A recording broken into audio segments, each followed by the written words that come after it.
Hello, everybody. Welcome to another episode of Critical Conversations, brought to you this Friday, the 23rd of October, 2020. And I am joined by my beautiful wife and co-host, Melissa. Hello.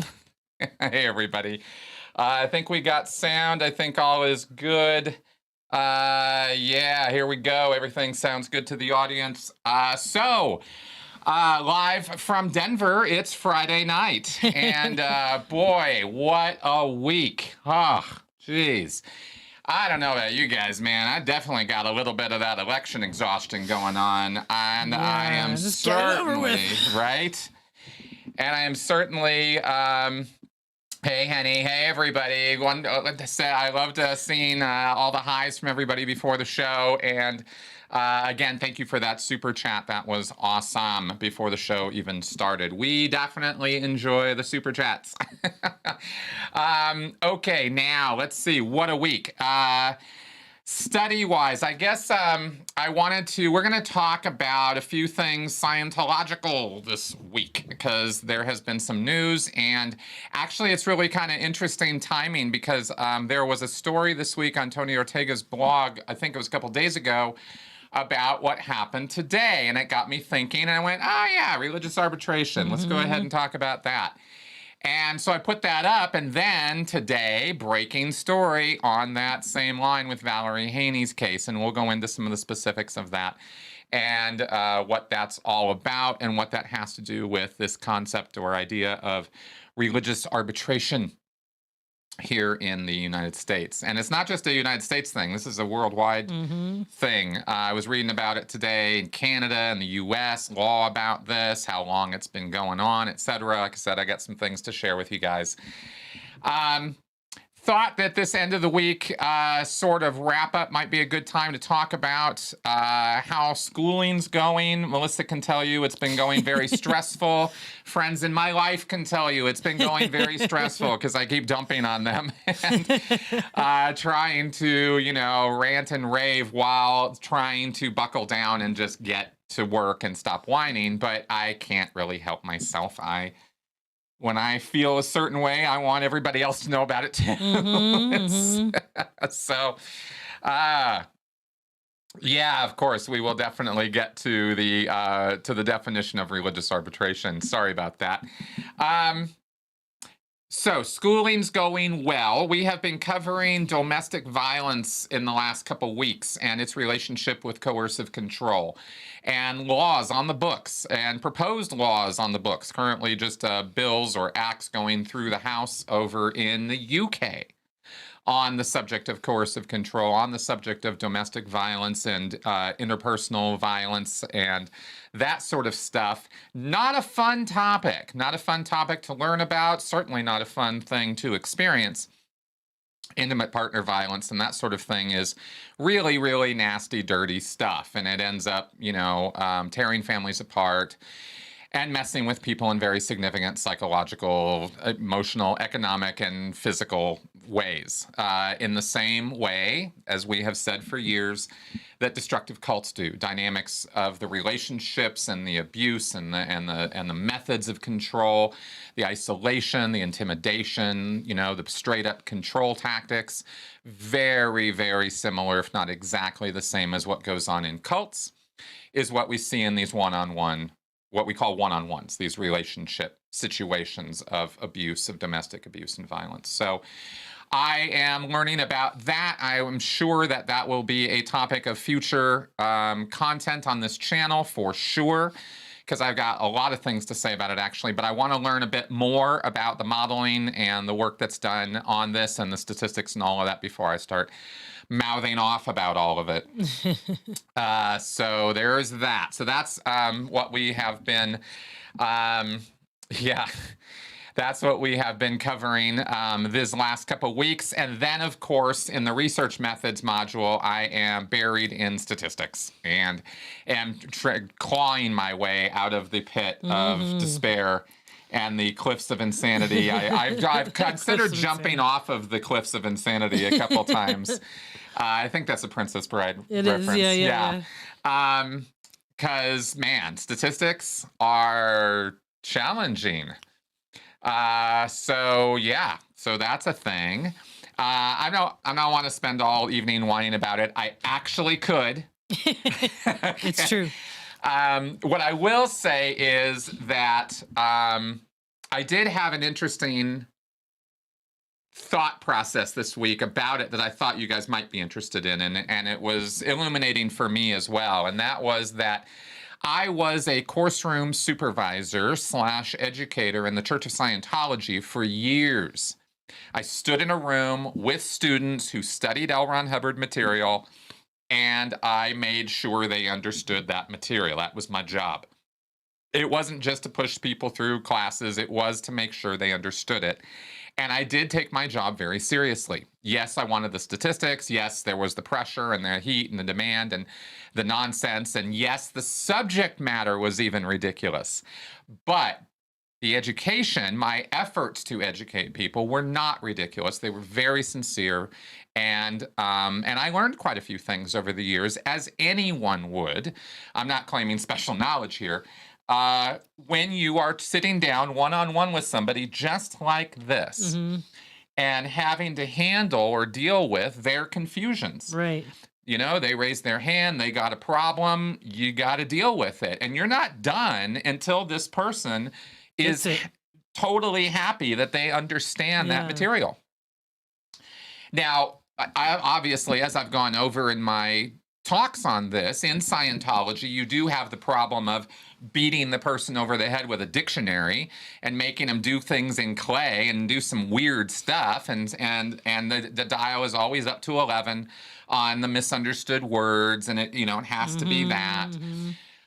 But after a few years of that, I learned that there are avenues around it, not in order to try to sidestep what Hubbard was saying as how to do education, but just learning how people are. And maybe this person needs this article from an encyclopedia. Maybe this person needs this chapter from this other book. And you start learning where answers to questions are that are not just about, you know, look up your word in the dictionary. Because again, it doesn't work for everybody. Yeah, because again, as you know, being very sincere about wanting people to learn, I was trying very hard to get concepts across to them, and I learned ways to do that.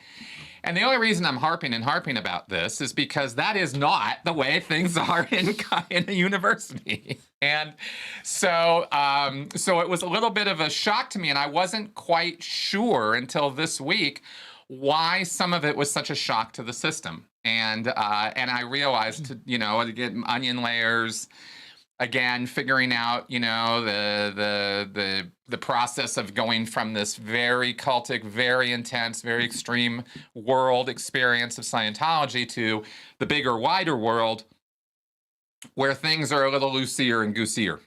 And harder in some ways as a result, and having to just kind of catch up to speed and learn about that and get on with it anyway. So that was, anyway, just something I thought I'd share with you guys. I have used Excel for statistics. Yes, I have access to Office 365 as part of the package of what we have access to from the school. And I've pulled up a couple Excel sheets already, quite more than a couple, to lay out. I even showed you. Yeah, he's shown me a few examples. Yeah, of you know, some graphs and histograms and data sets and stuff like that, and figuring that stuff out. So, yeah, that's been fun. I don't know what using guidance in learning means. You'll have to clarify that for me, Xenu. Okay, so hey Bert, glad you could make it to the show here. All right. Yes, Renee, do I get very annoyed that no matter how long it is, you react to something from the cult that you thought you were over? Yes, that shit does get old. However, there's also another side to it, which is it opens up sometimes, especially now after all these years and after I've been working on this so hard for so long. It's not often that kind of thing comes up. And in fact, I don't even look for it as the first thing that could be wrong now, where I used to. I used to, what was the Scientology view on this? Here's the world view on it, and I'm clashing, Right. right? And we sorted out so many things over the years with communication and with psychs and mental health and so much stuff that I had totally, wrong. And she did a great job illuminating me on those things. So it's not as frequent at all anymore. But yes, it still happens, and it can be annoying, but it can also be relieving. Like, oh, okay, that's what's going on. That's where all of That's that. why, Yeah, that's where all that upset was coming from. That's why I was so like my head was about ready to fall off, Okay, and yes, it's a lifetime of recovery. That's right. Oh yes, I thank you, Anne. Thank you for reminding me of the 7cam. Let me address. Think before you speak. Do you think QAnon will get crazier if Trump wins? Yes, I do. In fact, I think I'm very curious where it's going to go in either case. That's true, yeah. Because either way, something's going to happen. Yeah, they're going to go crazy no matter who wins, I think. Yeah, they're going to do something. What are they going to do? How's it going to play out? I am very, very interested. I don't see anything, super, super extreme in terms of, crazy amounts of violence. I can easily see individuals or little groups like the Michigan, whatever those guys are called, that little conspiracy. I could see things like that happening. I don't see some mass uprising. Either way, with Trump wins, Trump loses, I don't see anything like that. But something's going to happen, and I am more than a little interested in that because QAnon is probably the most relevant, most present, and one of the most interesting internet cult phenomena that I think we could point to right now. I did a podcast a couple weeks ago about the MGTOW, men going their own way. That's it. Men going their own way. Men's rights guys. And there are a lot of interesting comments on that podcast, kind of a little bit of an internet culty kind of community and with pretty extreme beliefs. So the internet cult thing is actually what I'm most interested in about that phenomena. And I think there's a lot of work to be done in that arena because it's a new developing area of work and modeling and figure out psychologically, sociologically. I think there's work to do on that. And I'm actually looking forward to, through this year and beyond, doing some of that work. So I'm hoping that's where I can contribute some of my efforts. Those MGTOW incel type guys, they have advertising space on YouTube now. I saw a commercial the other day. I started watching it and then I realized it was 27 minutes long and I was not going to finish it. But it was obviously an incel, or at least a former incel, that made this commercial because he's advertising his secret to getting women in bed and how to manipulate their minds. Like literally said, you will be like manipulating them and That is the gateway that we went over actually in the podcast about how people get into the MGTOW community is through the dating advice YouTube you'll channels. Be able to convince them to have sex with you. Wow. Oh, it'll work. Wow. All right. Well, we're gonna check in with 7 because we are overdue on that. There he is. There he is. Okay. This is a spot he likes to hide in our living room. That's an IKEA kind of cabinet or storage unit with these little drawers or little boxes in them, and he goes crawling behind it, and he crawls around in it, and that's my that's one of our cameras. That's my camera, yeah. And that is my That's 2 of my cameras. No, that's the and my laptop. I thought that was the drone. I thought the drone was over there. I don't think that's a drone. I think those 2 are my cameras. Yeah. Okay. All right. Well, the drone's over there somewhere. So maybe I've got it confused, and the drone's in the container next to it. But yeah. There's our boy. So yeah. All right. That's our 7cam, our first installment of 7cam. All right. So maybe we should get on with the subject of the show, because we were going to talk about religious arbitration. Why don't you tell the folks your initial thoughts about religious arbitration while I look up a couple things here? I just can't believe it. I can't believe there's any such thing. I think anything that's criminal should be dealt with by the justice system, not by religion. I mean, that's ridiculous. In my opinion, like why are they dealing with that stuff, Yeah, well, let's go ahead and talk about this because we're going to get into now. Xien asks about the lawyer's rulings on the Danny Masterson case. That's a different case from what we're going to be talking about tonight because Danny Masterson's different case, and that case is moving forward the way we want it to so far. Everything is kind of happened the way we want it to. There are still motions, and I think there's still some things happening where it's not like a trial date set yet, but I believe the next action is him going in to make his formal plea or his lawyer filing his official plea of innocent or guilty and then setting a trial date as far as I know. However, that's not the only case going on with Scientology. And we have Valerie Haney's case, and we're going to talk about that one. Okay, so, oh, by the way, wanted to throw this out there, this being a call-in show. Our number, 984-214-4154. Okay, my voice doesn't crack, your voice is cracking. All right. So first I wanted to just give you a little rundown, and this is thanks to Tony Ortega, who has been doing championship work every day of the week on his blog, The Underground Bunker. And Tony doesn't pay me shit to say anything good about him. But he is intrepid. He is, what's the, I'm actually forgetting some Scientology now. It's really Dauntless Defiant. That's it. Dauntless Defiant, something like that. Anyway, the IAS, the International Association of Scientologists, are always going on about how dauntless and defiant they are. But I think that's Tony Ortega. So today, breaking news, which sort of summarizes what's going on here and gives us some context to talk about our issues and yours with religious arbitration. Okay, religious arbitration is when we'll get into the history of it, but basically it is a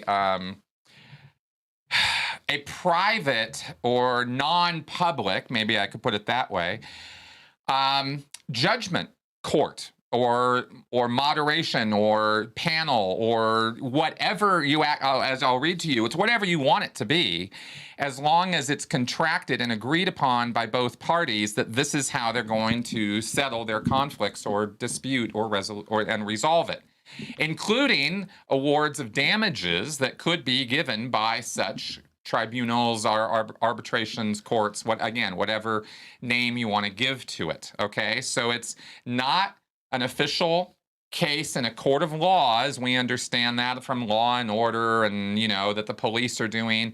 It's not that. It's a whole separate privatized version of that, which has been growing as a topic since the 1920s.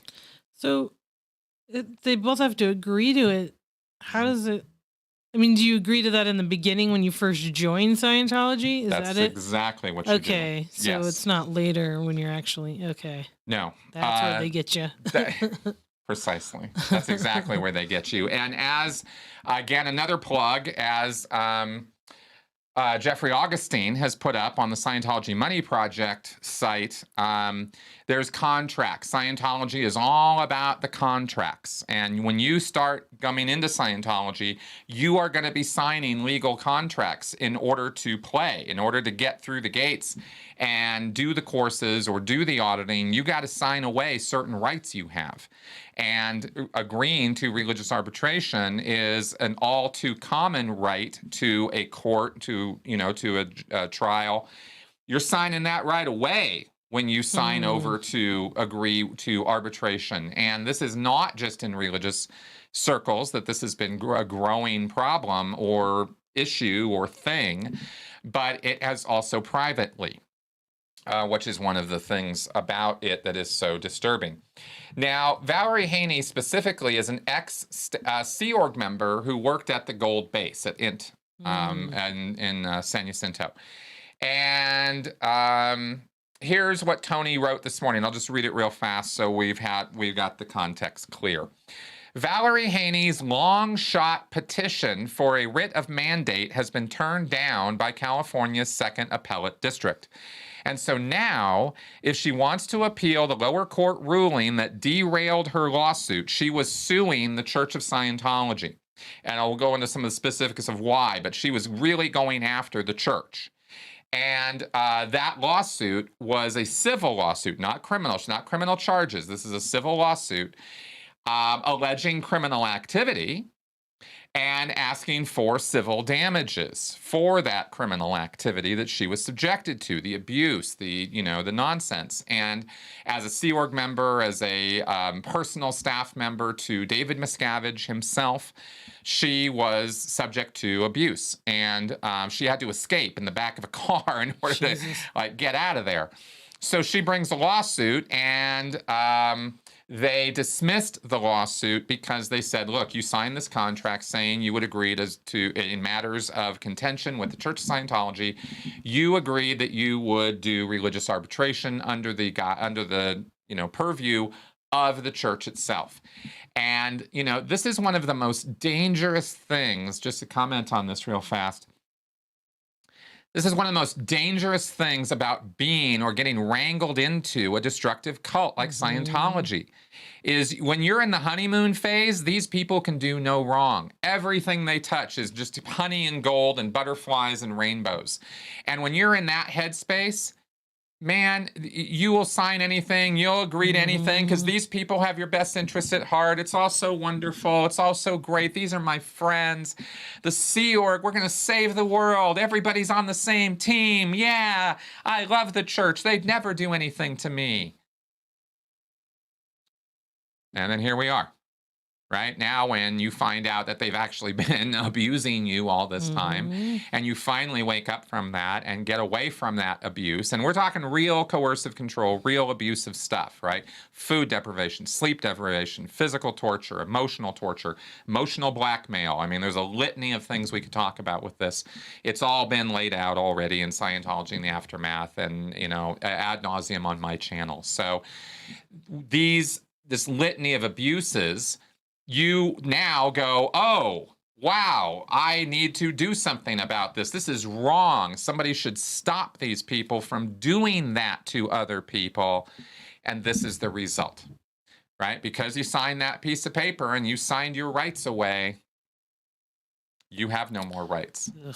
It's disgusting. It's gross. It's re-traumatizing to victims. Let's make no mistake about that. As Henny correctly pointed out earlier, that's what's going on with this. Is there is context-specific instances where this kind of religious arbitration, moderation, or whatever you want to call this stuff, is just more abuse. It's just wrong because of that, and that's what we're dealing with right now. Okay, so, we got a call. I'm going to take it. Hello. Hi, Chris. Hey. Hi, Melissa. Hello. How are you guys doing this evening? Doing well. Okay, hanging in there. Yep, yeah, that's right. How are you? I know. I'm hanging in there. Good. I'm doing okay. I wanted to get into religious arbitration with you if I could. Please do. I will. First of all, I wanted to do a little research, which I did because I wanted to find out exactly what it was. And under the law, there were two types of religious arbitration. Okay, one is the regular religious arbitration, and one is the what they call the unbinding arbitration. Oh, okay. So, both of them have a third party. I do not know what that means. I would hope that it would mean, a fair, impartial, judicial party that stands in moderation of this. But I wanted to just say, aside from going through what exactly it meant, and I would think that the unbinding arbitration is better Mm-hmm. to the party involved, to the victim. Mm-hmm. Okay, but you know, when you were saying about, oh, you know, you loved this group and it was a great group and they would never do anything to hurt you, Yeah. right? Yep. And okay, at what age did you sign such a contract that you felt that way?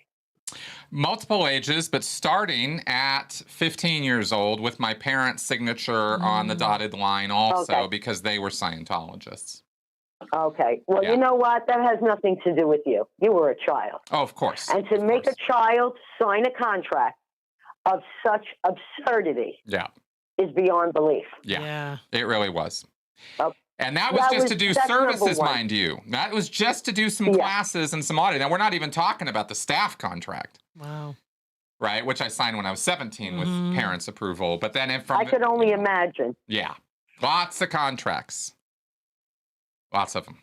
They're so slick. They're so slick. Yeah. But here's my question, okay? Here's my question. Yeah, bring it. How can you possibly have, okay, a religious arbitration against a religion? It's a conflict of interest. Exactly. Well, I mean, I know. Let me answer you, because here's how bad it is. Here's how bad that conflict of interest is, and this might shock you, might not. The religious arbitration that the Scientology contractually imposes on its members is organized and run by the Church of Scientology. There is no objective third party in that form of arbitration that they have in their contracts. So the only degree of objectivity you're given is that 3 impartial, quote unquote, or objective or uninvolved Scientologists will sit in judgment on you and the case. So you don't even. I'm not really, Chris. I'm not really understanding. Here's where I'm coming from. Yeah. Here's what my mindset is. Go So ahead. maybe I'm wrong. So please, you know, feel free to correct me or just explain to me. You know, your thinking. Okay, my thinking is this. Let's say I'm suing the Catholic Church criminally. Mm-hmm. Okay. Mm-hmm. For abuse. Mm-hmm. For kidnapping. For neglect. Mm-hmm. Okay, let's say that's the case. Yeah. And you're suing them in a civil court, right? No, I'm suing them. I'm suing them criminally. Okay. Now, if you're bringing criminal charges, that's a whole different matter than what we're talking about with arbitration. Well, this is what I thought that the person was suing under. I thought it was both, because it should be both. Yes. But my question is, yes, it should be more than both. It's confusing. Yes. Okay. It's confusing because you have criminal actions mixed up in a civil suit. Mm-hmm. So it's weird. Okay. So follow me now. Yep. Follow me now. Yep. I'm suing them. Mm-hmm. I'm suing them criminally.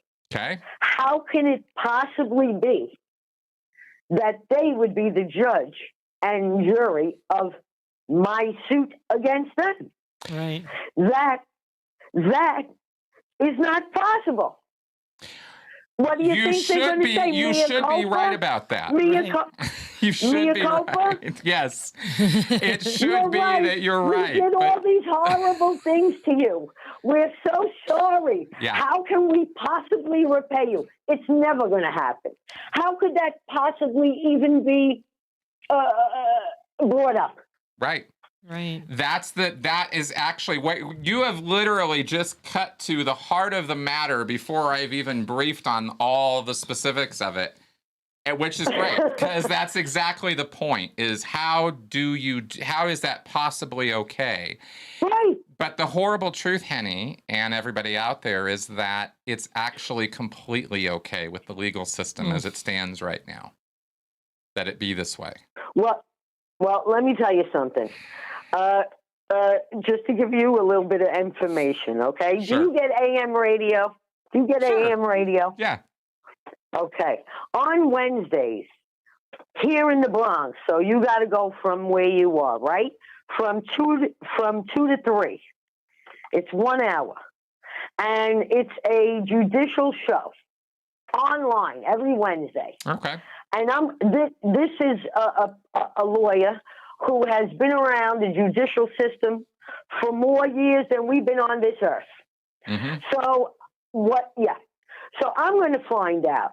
I want to ask because it can't be. It can't be that that's fair. It just can't be. Oh, And you know it's what? not. It's not fair. Like every loophole that, excuse me, that these disgusting people find to get away with their shit. Well, you know what? There's got to be a loophole for us. Exactly. To call your bluff. And I'm going to call it. So it's WVOXAM. Wednesday, 2 to 3. Again, you got to go through your time. That's the time here in the Bronx. Fair enough. And I'm gonna find out because you know what? It's important. Yeah, absolutely. It's very important. Absolutely. Let me know what you find. Yeah. Oh, I will. Yeah. Of course. I know you will. Okay, good. All right, Listen, hey, well, I love the show. Yeah, thanks for calling. Thank you, and Melissa, no problem. I love your show. Hi, Melissa, you look beautiful. Oh, Hi, Kevin, and I'll talk to you soon. Okay. All right, bye-bye. All right. Good night. Yes, I do tell her that all the time because it's true. She sometimes doesn't believe me. All right. Yes, exactly. Spotlight is a great example, not of religious arbitration, but how the influence of religion hits courts on the criminal prosecution side. Now, let's be clear.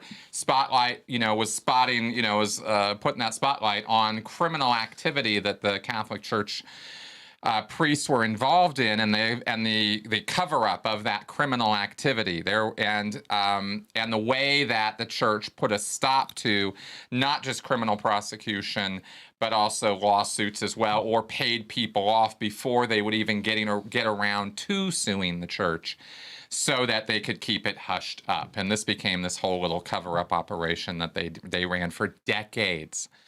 So yeah, there's definitely some things we can point to in history outside of just Scientology where, there's been some shenanigans in the legal arena. No question about it. Now, when it comes to arbitration, though, I thought you guys might want to know a little bit more about this, because I sure did. Now, on Valerie's case, the judge today what happened, just to finish that story, is Valerie had escaped from Gold, had, contacted Leah, even got on the Aftermath show, nice woman. And she told her story, filed a lawsuit against Scientology. That lawsuit was dismissed because of the arbitration clause in the contracts that she signed with the church, stating that if there was trouble because of her involvement in the religion or under the, auspices of religious activity, which everything you're doing as a Sea Org member is binding under religious activity, because you're in a church and you're working full-time 24/7 for a church. So there is really no question you're doing religious work. That all hit under that arbitration clause, and the judge said, sorry, hands are tied, off you go. You got to go do the arbitration, which you agreed to all those years ago. She said, what? Are you crazy? I'm not going to get a fair treatment there. She filed an appeal. She said, hey, man, this is not right. This is not fair. They're going to stack it with Scientologists because that's what they do. They don't even do this process except when people sue them. This is really, really not okay. And the judge today said, nope, sorry, that's not happening. Do you think it's just sort of a laziness on the part of the justice system where they're like, well, we don't have to deal with this case, just send it to Scientology? I think it's a case of overloaded judges and an overloaded system, and the inevitable pushback that a system of any kind that is overloaded is going to have. I think that's the bigger picture problem. Yes, I think you can have individual cases where maybe there's some other shenanigans afoot, but basically I think the bigger problem is a systemic one of size. And this actually is one of the reasons that arbitration, religious and non-religious, came as an option to people starting in the early 1900s or so, at least here in America. Let me give you guys a little bit of history on this if you're interested. I mean, we don't have to go into this, but let me check in on the comments. How are we doing there? Claim suppressing, yeah, it's exactly. Alternative Dispute Resolution, ADR, there we go. That's how it's called now, Alternative Dispute Resolution. Okay, so let's go ahead and let me just talk about this a little bit. Now, this actually came out of an article from the Washington Post back in 2017. This was being written about, called The Rise and Rise of Religious Arbitration. Started doing a little, I let my fingers do the Google walk today and came up with some pretty interesting stuff. I also have a legal analysis here, which is why I can say with some degree of certainty where the legal system falls on this issue and why it's a bit off the rails. But all of our opinions and ideas tonight about this have, so far, you know, everything I'm seeing and have thought about this has already been brought up and argued, and the legal system has not been impressed. But let me read this a little bit. It says, the rise of religious arbitration is the result of three phenomena that are together changing aspects of American society. The first is the rise of arbitration generally, religious and non-religious. Over the last 25 years, more and more parties, from credit card companies to law firms themselves, have agreed to leave the court system and its laws, opting instead for private resolution of disputes. Well, they were just talking about that in the chat with jobs now. A lot of jobs say, Yep. You're not going to sue us, you're just going to go to arbitration. That's it. And what you're signing in doing that is exactly the situation Valerie Haney was in. Same. If you want to continue working in the Sea Org, you're going to sign this piece of paper. If you want to come into the Sea Org, you're going to sign this piece of paper, and you do it. If you want the job, these are the conditions. You don't want the job, you don't want to work here, you don't want those conditions, there's the door. Yep.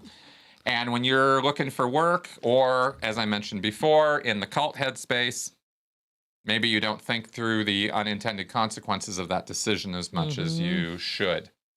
So this has brought about renewed interest in the question of whether expanding arbitration law is generally good in areas as diverse as family law, religious law, class actions, and securities law. It has further engendered discussion about the values and virtues of allowing members of secular societies and subjects of secular legal systems to choose both different forms and different legal systems to resolve their civil disputes. Second, okay, so that's the first reason, is the broadening of that as a topic. And yes, a key driver for that was the overload of the legal system and people's cases being dragged out for months or years because the courts simply couldn't schedule them in. And so there was an injustice occurring there where people weren't getting any attention. And so this came up as a bright idea on somebody's part to solve that problem, and probably did solve a number of problems and maybe even solve them constructively. This has been going on for a long time, so I haven't done a broad survey or meta-analysis of how many, of these conflicts have been resolved amicably to everybody's satisfaction versus not.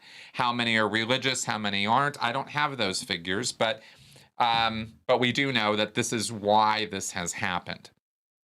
Second, almost all of the more conservative religious communities, evangelical Christianity, Catholicism, Orthodox Jews, Islam, to name just a few, feel more and more that they are at the margins of American law and are seeking to opt out, where possible, from vast amounts of civil law, particularly family law. To some extent, this is about same-sex marriage, but it has been a significant issue since no-fault divorce was introduced many years earlier. Right? So conflicts of religious belief and civil Yeah, authority. the religious people don't like it when you just break up for no reason. Exactly. Now, this also applies just as equally to private resolution according to Sharia, private resolution according to Judaic law, classic Judaic law. Like any group can pull this off. The court system's basically decided it's, well, we'll get to that. Okay, so a third phenomena that is also causing this is because of these first two, many religious communities are now forming arbitration tribunals to resolve disputes within their own communities. For example, the rise of Islamic law courts, both perceived and real within the United States, has generated much discussion over whether religious arbitration in particular is a good idea. And even if it is a good idea in the abstract, whether it's a good idea in practice, given the ways in which religions will use it, and how it will or should be implemented. Okay, so well, right, that's like what are the Mhm. what are the punishments that they dole out for someone? You know, it's like, okay, is it going to be something that's technically not legal? You know, well, that's where conflicts can arise, where the legal system can come in and negate a finding. That can occur because this all falls under contract law, but it doesn't mean, you can only go so far in denying somebody their human or civic rights. You can only go so far in justifying abusive or outright criminal behavior. And so some things go in this direction. Things like Valerie Haney's case go where things are they're really serious. And really, where the church itself is being called into question. This is not a matter of a dispute between two church members that doesn't have anything to do with the church directly, you see. I think in matters like that, you're going to find a lot more objectivity in the proceedings. But when Valerie Haney is bringing a lawsuit against the Church of Scientology itself and its principal executives, and saying these people abuse me, this organization is a destructive organization that actually, traumatizes people, and here are the specifics of what happened to me that happened from the leader of this organization. That's where, in practice, the theory of this flies out the window, and it's just more abuse. We're just re-traumatizing people. So I think that you can see that there are cases you can contextualize or put into certain boxes and go, that makes sense. Let's not overcrowd the court system with matters or disputes between two members of a congregation who get into a dispute over, one person hit another person's car. Okay, if they want to let the local priest or minister or arbitration board of their local church sort that out for them, I don't think you or I or anybody really has a whole lot to say about that. But when it comes to Valerie's case or very serious cases like that, and there are many of them under many contexts, that's when I think we start having a problem, because then you have an organization that is having to sit in judgment on itself. yeah, that's not right. That can't be right. That can't be right. But under contract law, the courts are more than happy to brush this stuff over there because then they don't have to deal with it. And again, we have judges and courts and police who are all uniformly overloaded, pretty much across the boards, at least in the urban areas of the United States. I can't speak to the rural areas, but anyway, so that's kind of the situation there with that. How are we doing on our commenting and stuff? Oh, we got another $5. Oh, hey, cool. Thank you, Couch. Thanks for that super chat. Yeah, all is well. A lot of criminal violations are disclosed. Exactly. Arbitration doesn't make it part of the public record. Yeah, exactly. So, no, X-Cyan is asking me, did I ever go to arbitration or even hear about anyone I knew? What was the experience like? No, this doesn't happen as a regular course in the Church of Scientology, ever. This is strictly just straight up scorched earth, destroy their critics, destroy their ex-members, destroy their naysayers any way they can. That's what this tactic is as far as Scientology is concerned. It's cover your ass 1000% with them, because they see the trend, and their lawyers, this is why they pay their lawyers the big bucks, so that they put arbitration clauses into their contracts and then pursue that to the, literal dotted I's and crossed T's, and make sure that the judges and the courts, don't afford those victims any rights. That's what Scientology's take on all of this is, but they do not do this kind of thing. Internally in the church, they have their own justice system with courts and committees of evidence and disciplinary measures, and they run that stuff 24/7. They also do have a conflict resolution service for business people. Through their WISE, the World Institute of Scientology Enterprises, they have a conflict resolution moderation service that they will offer for their business people. So that is something you'll find in Scientology. I only saw like a couple of instances of that ever being done, but I did see it done. Hey, Terry, thank you for that super chat. That was awesome. Look at that nice person there. Okay, let us check in with 7 again before we forget. Yep, still there. That's now he's peeking out a little bit above it. Aw. Oh, look at that those guy. furry ears. Aw, such a cutie. All right, that's our 7. This guy. So, thank you, Terry. Thank you very much for that. Love the support. Okay, let's see here. Yes, exactly. Robert Roberts is noting the earlier time. In fact, I think it was the first time that Scientology tried this, and that was on Luis Garcia's case. And he was suing the church for fraud because he had given over, like $1 million or hundreds of thousands of dollars or something to pay for a specific item, a cross on top of the flag building in Clearwater, the Superpower building. So there's going to be this great big cross. The fundraisers come to him and say, we need your money to pay for this particular thing, not just a general donation to the fund. He says, great, gives over his money. Well, then he leaves Scientology, realizes other people were hit up the same way he was for the exact same cross. And he goes, wait a second. That's fraud. And he tries to sue them. And what does he get? He gets a nice big slap in the face via the courts telling him that he has to go to Scientology arbitration. And he did. And it was as big of a joke of a kangaroo court as you can possibly imagine it would be. It was manned up by people who were Scientologists, who were briefed that they are not to listen to anything this man has to say. And, they are simply to decide according to the dictates of Scientology.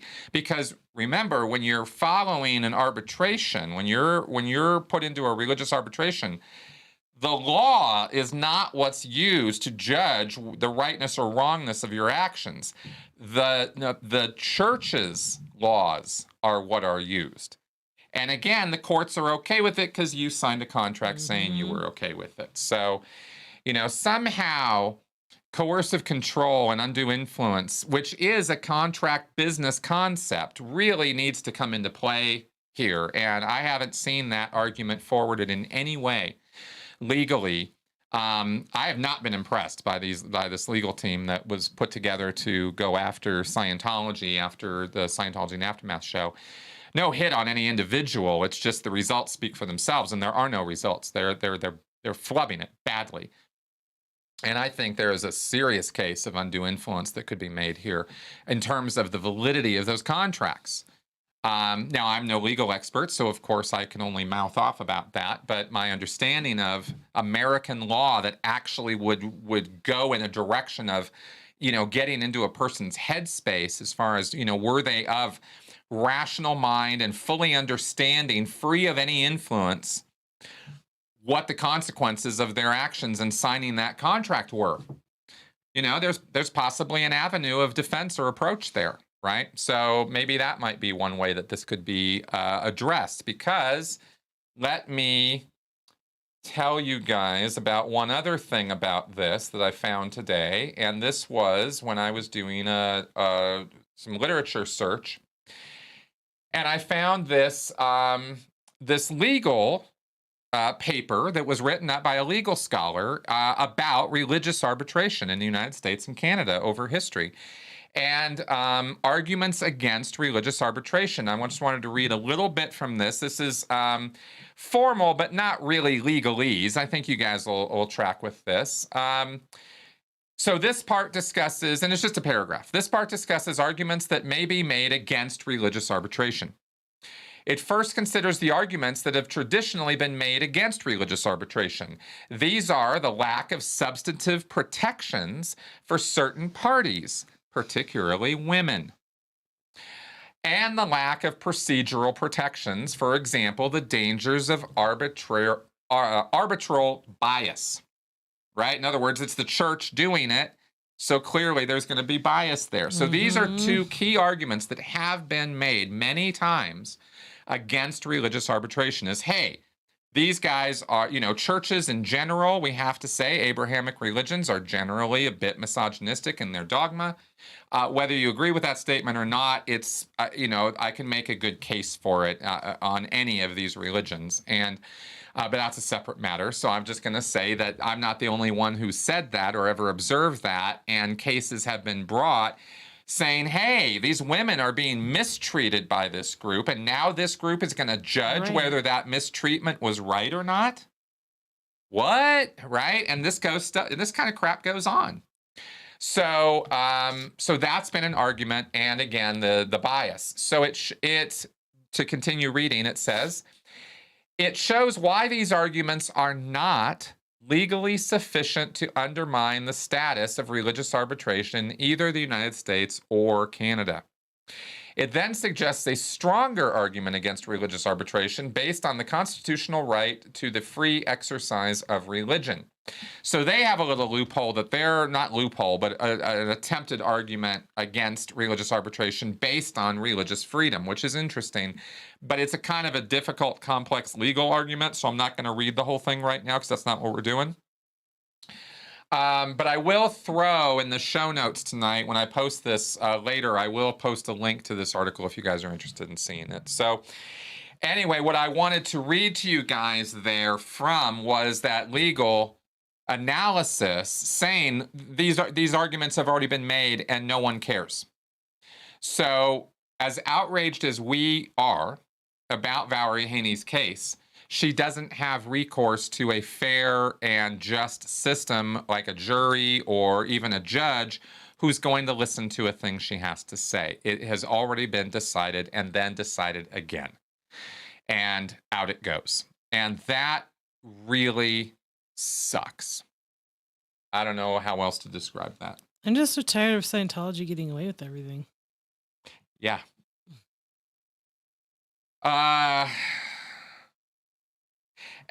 is asking about a refund. Wow, I haven't been asked about a refund in years. I used to talk about refunds all the time in terms of getting money back from the church. They also hold all the cards in that arena too. In order to get your money back, you have to jump through their hoops and walk through their gates and go do their routing form or be in touch with their Office of Special Affairs people at least. You don't have to go in and get a sec check. You don't have to go in and jump through all of the hoops, but you do have to play nice with them, and you do have to cooperate with their with some of what they're going to ask you to do, because they hold the keys to all the doors in terms of giving you your money back. They don't want lawsuits. They will push to not have you sue them. They're not interested in that. So they are going to try to keep you from doing that. You can threaten them with that, but I don't recommend it if you're trying to get your money back. I recommend that you call them, talk to them, and you're going to have to, like I said, cooperate with them to some degree. But I have seen that strategy get people their money back. I've also seen, though, Graham Barry more recently threaten to sue, in fact, even call sometimes on the part of where there's been elder abuse and financial shenanigans with them going after older people. Like I'm talking 70s, 80s, like people who are really advanced in age, and the Scientology regs will come through and just, scorched earth, take all their money, all their credit cards, get them more credit cards, charge those up, take as much as they can. There have been a number of those cases that have backfired fantastically on Scientology, and Graham and I think others have, called them on behalf of these people and have made it public knowledge that the church is ripping off senior citizens, and the church was sort of shut up and take the money back, and may we never hear from you again. So there's both routes on the money back thing. So I guess it really depends on the context of your situation, but yeah. Yes, I hear you, Henny. I know it's not all over. I'm just kind of commenting on the current state of affairs with this, because I got to admit, I was more than a little disappointed to read this legal review today and see that these arguments have been made many, many times, and the courts have just uniformly rejected them.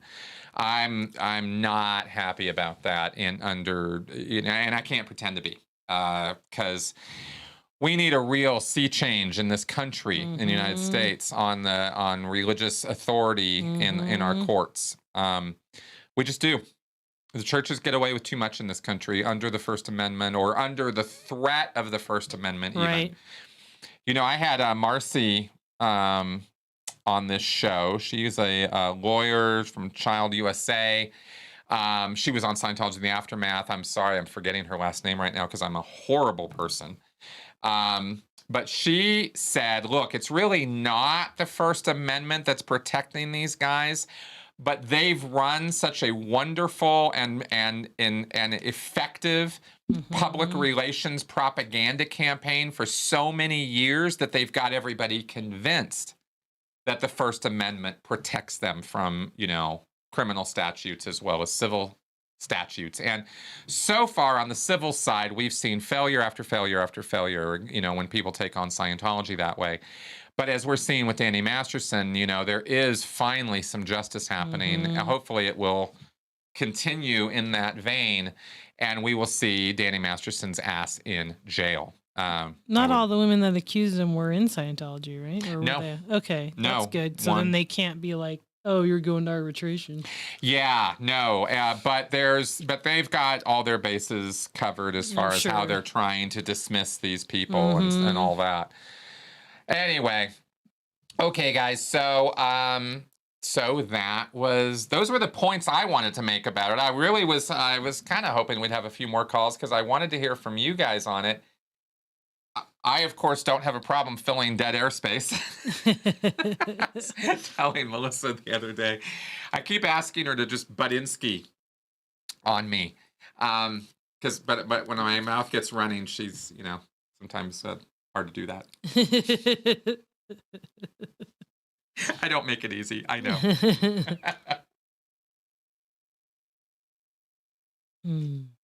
All right. Well, let's see here. The create a presumption the contracts were being entered into without sufficient knowledge. Yeah, exactly. I think that there are cases to be made here about the validity of those contracts. And I think that's the place that we should go in attacking this, as I mentioned earlier. I'm not sure if I have a legal leg to stand on with that. The law is surprising to me sometimes in the way it's manifested, or in the way certain things appear like you'd think they'd be okay. You'd think that would make sense.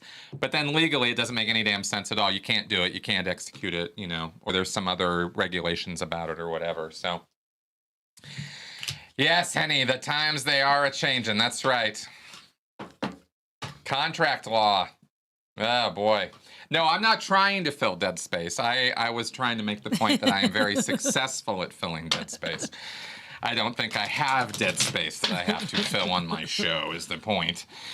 However, contract law is a difficult topic at best, and one that I do not want to get into right now, other than to make the points that I made today about religious arbitration. I basically am trying to put food for thought out there for you guys. I mean, my opinions on this are pretty clear. But we need a sea change, and the only way that happens is when all of us are on the same page about changing that condition, changing that situation. That's the first thing we have to. If we don't have that, then we don't have anything in terms of any force or pressure to bring to bear to change conditions. So I hope that some of what we went over here tonight can help clarify some of what's going on. Excuse me. And why this case was dismissed, and what, how Scientology is effectively battling back against lawsuits right now. Excuse me. We only need one bright lawyer out there to take this thing apart.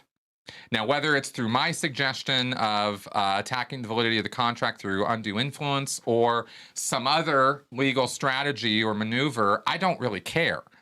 I just want Scientologists to stop being re-traumatized and further abused by Scientology using the legal system exactly the way L. Ron Hubbard told them to. Because back in the 50s, Hubbard saw this and knew that this was a strategy, and it has been a sound strategy for them. Scientology has lost spectacularly a couple of times in court, but more often than not, they come home the victors. And this is a very frustrating thing for me. As a former Scientologist, cult survivor, and somebody who's trying to help other people in this area, I can't even begin to express to you how upsetting this is to me. I gotta laugh about it. I gotta joke about it, because otherwise I'll just, want to slip my wrists over it, and I'm not gonna do that. So that's kind of the deal with that. So let me see. Somebody is saying they have a question.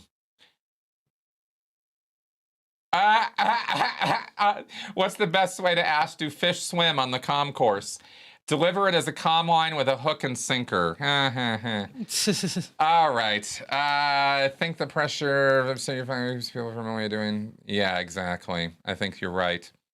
How can this church arbitration be fair, especially when someone has Ka-Con status? It can't. It's inherently unfair is the point. It doesn't have to be fair for a judge in a legal system to approve its use. He only has to have the knowledge that both parties have agreed that this is how they want to deal with their conflict, and that they will enter into a binding agreement that this arbitration is how they will deal with it. So, and on the other side of this, by the way, is that, if Valerie, let's say, that they were to go into arbitration, and let's say through some miracle, 3 Scientologists actually thought Valerie Haney had a point, and they awarded her damages from the church. Let's say that happened. Well, if you dive into this, you start finding out that, guess what?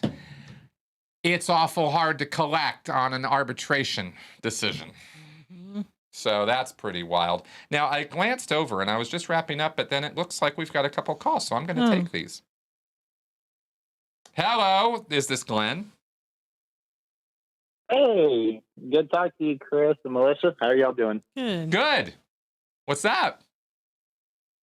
Hey, nothing, man. I've been watching you for a long time now. I accidentally stumbled upon Scientology, and they kind of got me in a little bit. It's a weird thing. Like, the church contacts me and stuff like that. Uh-huh. I was just trying to get some input because I read Dianetics, and I like the values it teaches and everything. Sure. And I use the tools to help me. Yep. But at the same time, I know what they are capable of. Yeah. And firsthand experience, it is pretty weird. I just wanted your input. Thank y'all for answering. Absolutely, man. Did you have anything specific you wanted to mention or talk about in terms of the arbitration or Scientology other than that? Just the aspect of how they try to do what they do. It's weird. It is weird, isn't it? Well, it all has to do with the fact that it's a destructive cult, and I wish it wasn't, because there are some decent principles taught at the lowest levels, the stuff you've been exposed to. Dianetics is a bit off, by the way. That is hypnotism, just so you know. I have to tell you that. It's got some decent principles, I suppose, but as long as you know that, I'd feel remiss if I didn't say it.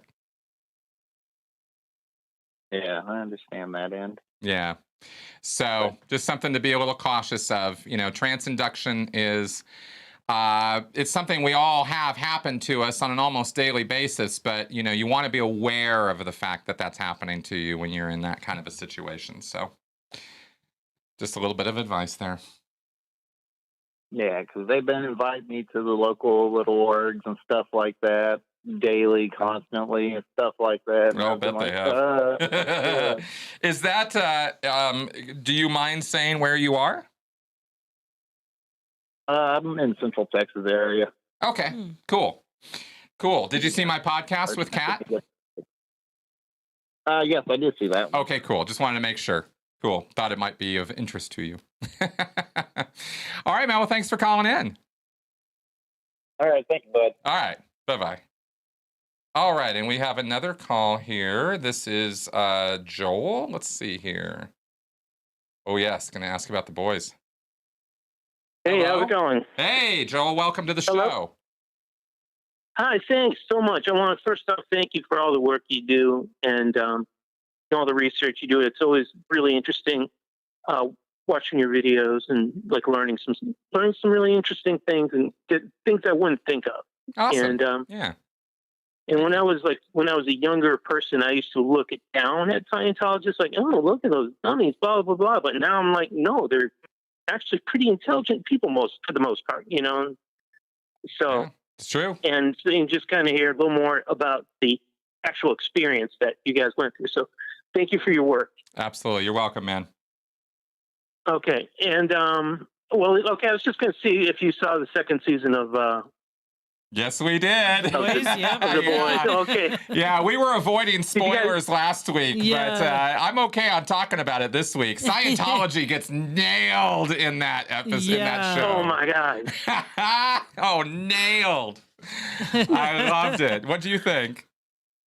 Oh, I loved it. I think it's a great, great series. And it's just like, it just gets darker and darker. And even though I usually don't like dark stuff, you just can't help but watch it, So, I know. It's so fascinating. It's such insightful social commentary wrapped up in a superhero plot, Exactly. Yeah. Exactly. Really good But stuff. I was going to ask you about like where, like the deep, like when he goes into a Scientology like church. Yep. I just wondered if you guys, what you thought of that, like how close was that? Do you think to that guy being to L. Ron Hubbard? Oh, it was, I thought that guy, here's how I watched it, is I immediately spotted it as a Dianetic Scientology faux setup, right? Church of the Collective, or Church of the Collective Mind, or whatever. The people who are dealing with the deep are the celebrity handlers. And in Scientology, you have a whole organization set up to deal with celebrities. Did you know that? Oh, yeah. Yeah. Okay. So Celebrity Center. That's right. They have their own center. Exactly. And in that organization is what's called the President's Office. And I wasn't sure at first if the guy with the beard who was dealing with them and, who ended up making all the deals and all the rest of what happened to him, I wasn't sure if he was like a president's office staff member, but then as the show went on, it became clear, no, this is the leader. This is the Miscavige figure who's directly dealing with the deep, right? Now, and then with A-Train. A-Train, right. So I kind of felt like Deep was like Tom Cruise. Right. That's right. Mm-hmm. Yeah. That's exactly right. And they played him. They arranged the marriage. They did the this. They did the that. Very much image control, very much we're going to make you these, enormous exaggerated promises and then do our best to pull them off. But if we don't, if you get mad with us, oh, you sound a little antisocial to me. Yeah. You're intimidating me, right? Out comes the disconnect and the suppressive person declare, right? So I thought they played it really well. They did not have the sec-checking element of Scientology, the, sit down on the e-meter. They didn't go into any of that. But they don't have anything like that. Yeah, but they didn't really need to make the points they were making in the show about the, the coercive control and the isolation and the marriage and, all of this stuff. So I thought for what they were doing in the show, they pulled it off pretty well. well. And of course, the last scene of that show was great. Mhm. Oh my God, dude. I was like so happy. Yeah. It was, and I usually don't like feeling good about those kind of things, Right, but in her right. case, it was special. That's right. That's right. You know, And it's it was, like, it symbolized like kind of like, you know, what happened in Germany in the 40s and kind of what's going on today. Maybe it's a little, big time. maybe this little Mhm. comment on Trump. You know, Oh, Yeah. no doubt. No doubt. Yeah, cool. And also, let's be clear about authoritarian, you know, a bit of a rise right now, a bit of a pendulum swing around the world towards authoritarianism. Yeah. You know, I mean, we're seeing it in the UK, Australia, you know, obviously North Korea, Russia, like in China. France, did they have like the National Front like had a candidate? You know, like, and I was like, that kind of freaked me out because like National Front's like, I mean, those are skinheads like that. Yeah. You know, Yeah. they Yeah. They're start scary. fights and stuff. Like, how do they get that much like sway to where they can like have a political party and have a candidate? I'm just like, just so gross. Exactly. Oh, I'm sorry, guys, in the comments. Yeah, we're talking about The Boys. I'm so sorry. I wasn't super clear about that. We're talking about season 2 of The Boys, which is a show on Amazon Prime that you can find, and it's a great show. So sorry about that, guys, in the comments there. I just missed that. But I agree with you, man. We got things to do, but I think that show, I'm looking forward to the next season already. Yeah, it'll be fun. Yeah. And again, I want to thank you and Melissa for your time, and hope you guys keep up the good work. Awesome. Thank you, and we will. Thanks very much. Bye-bye. Okay. Bye. All right. Good. So we'll go ahead and wrap up now, I think. Which David pointed again. Yes, that is true. That happened. Okay. So last 7 cam. There he is. There he is. Still sitting back there. Quite snoozing. And he does that. You know, sometimes he sleeps with his eyes open. And it's creepy. It's a little weird. You look down, he's wrapped up in this little fetal ball position, or sometimes he's just sitting there like that, eyes open, but he ain't there. Yeah. You know? Our little 7. Okay, now, a couple of things. We're going to do our fallacy of the week. We forgot to do that last week, so we're going to do that now. And then next week, though, let me get this plug in. Next week is Halloween. It's the day before Halloween. So we're going to do a spooky Halloween episode. We're going to do a little dress up, and we're going to... I got one ghost story somebody sent me already to share with you guys. And I'm hoping that we can get some good spooky ghost stories or something on the call-in lines from you guys next week. So I hope you'll join us next week for that. And let me randomly select... our fallacy for the week is... Actually, let me choose a fallacy. The gambler's fallacy. All right. The gambler's fallacy. Believing that runs, quote unquote, occur to statistically independent phenomena such as roulette wheel spins. Okay, so yeah, so this is an idea that random things don't act randomly, and it's a fallacy, right? If I just bet on red, it'll happen. Yeah. Exactly. Well, and specifically, red had come up 6 times in a row on the roulette wheel. So Greg knew that it was close to certain that black would be next up. Suffering an economic form of natural selection with this thinking, he soon lost all of his savings. Right? Random is random. That's how that works. Okay, guys. Is that you can select a random... Yes, that's right. That's the fallacy. Oh, you guys are great. Okay, guys, thank you very much for coming around and watching this thing and watch me expound on religious arbitration this week. I definitely had some things to say about it. Thank you for helping me with that. You're welcome, as always. Yes. And thank you guys for your support, for your viewership, and for inviting us into your homes on the weekend nights here. So I am curious if you guys could let me know in the comments or otherwise, maybe we move this an hour up to 6 o'clock instead of 7, make it a little easier for the those folks over on the other side of the pond to be involved if they want to stay up super late. I might try that next week. So we'll see. Pay attention to the time and announcement that I post next Friday when we go live. All right, guys. I will see you next week.